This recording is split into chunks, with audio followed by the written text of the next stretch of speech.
Zelensky gives stark warning as EU leaders hold crunch talks on Russia's frozen assets. Volodymyr Zelensky has called on EU leaders at a crunch summit urgently to agree to a multi-billion euro loan in frozen Russian money to fund Ukraine's military and economic needs. Ukraine is months from running out of cash, and Zelensky said without an injection by spring, Ukraine will have to reduce production of drones.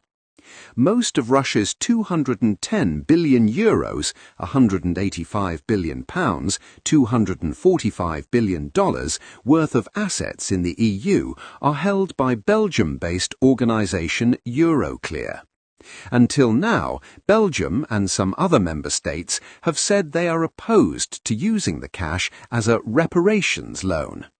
Russia has warned EU leaders not to use its money, but Polish Prime Minister Donald Tusk said they had to rise to this occasion. The Brussels summit comes at a pivotal moment in the war, and Russia has filed a lawsuit against Euroclear in a Moscow court in a bid to get its money back. European Commission Chief Ursula von der Leyen has said, "We will not leave the summit without a solution." One European government official described being cautiously optimistic, not overly optimistic, that a deal would be agreed. All eyes are on Belgian Prime Minister Bart de Wever, who told the Belgian Parliament on Thursday that if everything was nailed down and shared by the rest of the EU, then we'll jump into the abyss together with the rest of the Europeans and hope the parachute holds us.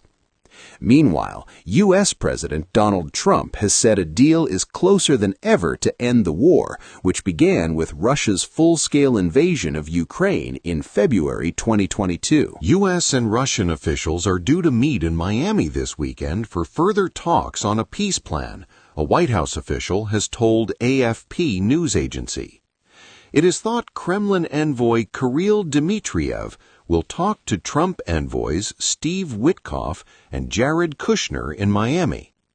Ukrainian officials are also heading to the U.S., and President Zelensky, who was in Brussels, said Kyiv needed the money, either to support its army if the war continued or to direct the funding entirely for recovery. It's moral, it's fair, and it's legal, confirmed by the expertise of many professionals. Russia has not yet responded to the latest peace proposals, but the Kremlin has stressed that plans for a European-led multinational force for Ukraine, supported by the U.S., would not be acceptable. President Vladimir Putin made his feelings towards Europe clear on Wednesday when he said the continent was in a state of total degradation and that European piglets, a derogatory description of Ukraine's European allies, were hoping to profit from Russia's collapse.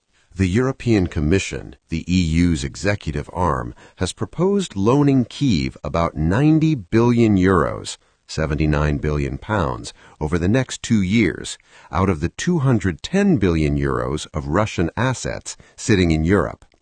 That is about 2/3 of the 137 billion euros that Kyiv is thought to need to get through 2026 and 2027.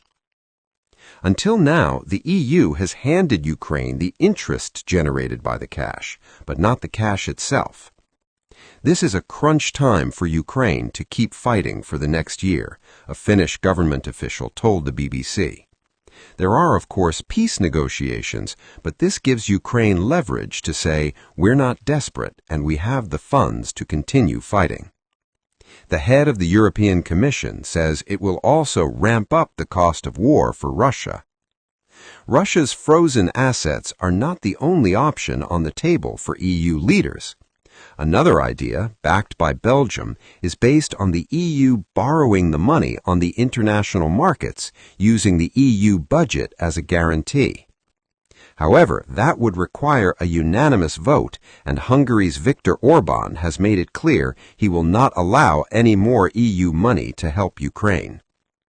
For Ukraine, the hours ahead are significant, and EU leaders have been keen to stress the momentous nature of the loan decision. We know the urgency. It is acute. We all feel it. We all see it. Ursula von der Leyen told the European Parliament. German Chancellor Friedrich Merz has played a leading role in pushing for the Russian assets to be used, telling the Bundestag on the eve of the summit it was about sending a clear signal to Moscow that continuing the war was pointless.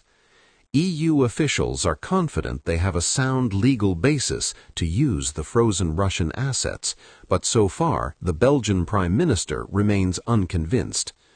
Hungary is seen as the biggest opponent of the move, and ahead of the summit, Prime Minister Orban and his entourage even suggested that the frozen assets plan had been removed from the summit agenda. A European Commission official stressed that was not the case, and it would be a matter for the 27 member states at the summit. Slovakia's Robert Fico has also opposed using the Russian assets if it means the money being used to procure weapons rather than for reconstruction needs. When the pivotal vote does finally take place, it will require a majority of at least 15 member states making up 65% of Europe's population to go through. Whatever happens, European Council President Antonio Costa has promised not to go over the heads of the Belgians. "We're not going to vote against Belgium," he told Belgian public broadcaster RTBF. "We'll continue to work very intensively with the Belgian government because we don't want to approve something that might not be acceptable for Belgium." Belgium will also be aware that ratings agency Fitch has placed Euroclear on a negative watch, partly because of low legal risks to its balance sheet from the European Commission's plans to use the Russian assets. Euroclear's chief executive has also warned against the plan. "We have to find a way to respond to Belgium's worries," the Finnish official added. "We are on the same side as Belgium. We will find a solution together to make sure all the risks are checked as much as they can be checked." However, Belgium is not the only country to have doubts, and a majority is not guaranteed.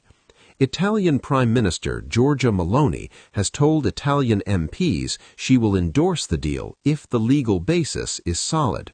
"If the legal basis for this initiative were not solid, we would be handing Russia its first real victory since the beginning of this conflict." Malta, Bulgaria, and the Czech Republic are also said to be unconvinced by the controversial proposals. If the deal is passed and the Russian assets are given to Ukraine, the worst-case scenario for Belgium would be one in which a court would order it to hand the money back to Russia. Some countries have said they would be prepared to provide billions of euros in financial guarantees, but Belgium will want to see the numbers add up. At any rate, Commission officials are confident that the only way for Russia to get it back would be by paying reparations to Ukraine, at which point Ukraine would hand its reparations loan back to the EU.